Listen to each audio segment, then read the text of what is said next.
Bonjour à tous, dans cette vidéo nous allons parler d'énergie potentielle de pesanteur et d'énergie mécanique.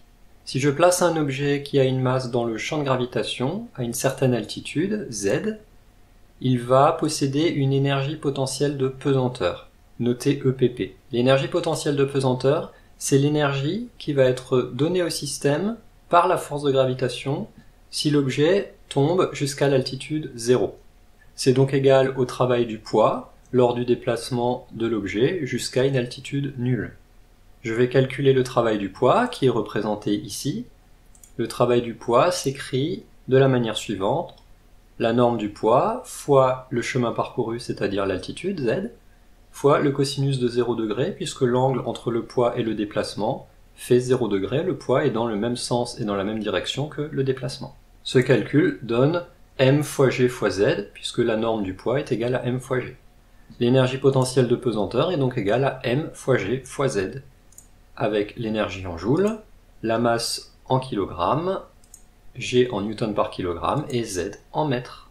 Calculons par exemple l'énergie potentielle de la balle de tennis si elle se trouve en haut de la tour Eiffel. On écrit la formule et on remplace par les valeurs. Une balle de tennis, ça pèse environ 60 grammes, donc 60 fois 10 puissance moins 3 en kilogrammes, fois g 9,8 fois l'altitude, environ 300 mètres. Ce calcul donne 176 joules. Cela signifie que si on lâche une balle du haut de la tour Eiffel et qu'elle tombe jusqu'au sol, le poids va lui donner 176 joules. Un premier objectif, c'est donc de pouvoir utiliser l'expression de l'énergie potentielle de pesanteur. Le deuxième concept, c'est l'énergie mécanique d'un système. Elle est définie de manière assez simple. L'énergie mécanique, c'est la somme de l'énergie cinétique et de l'énergie potentielle de pesanteur. Les trois énergies sont en joules. Cette énergie mécanique a une propriété intéressante. En effet, s'il n'y a que des forces conservatives qui travaillent, alors l'énergie mécanique est constante. Les forces conservatives sont la force de gravitation et la force électrique. Toutes les autres forces ne sont pas conservatives, en particulier les frottements. Nous allons voir un premier exemple dans lequel on laisse tomber un objet dans le vide et nous allons suivre l'évolution des différentes énergies au cours du temps. C'est parti, la vidéo est au ralenti.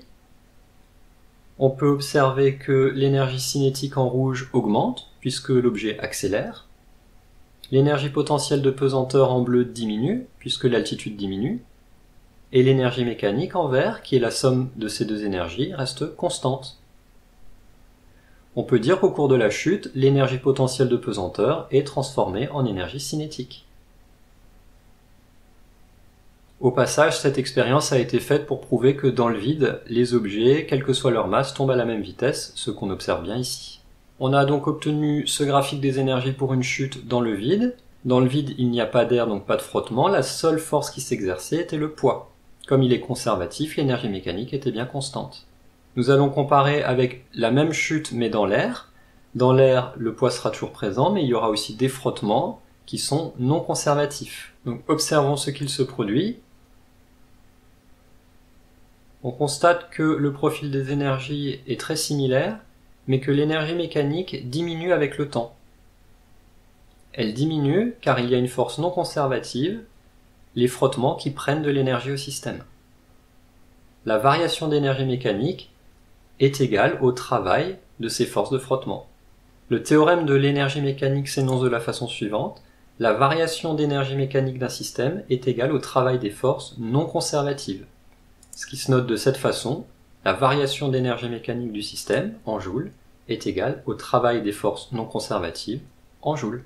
L'objectif, c'est donc de pouvoir identifier des situations où l'énergie mécanique se conserve et des situations où l'énergie mécanique ne se conserve pas, puis d'énoncer et d'exploiter le théorème de l'énergie mécanique.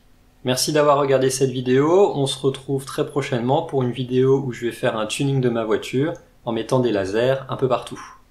Ciao à tous!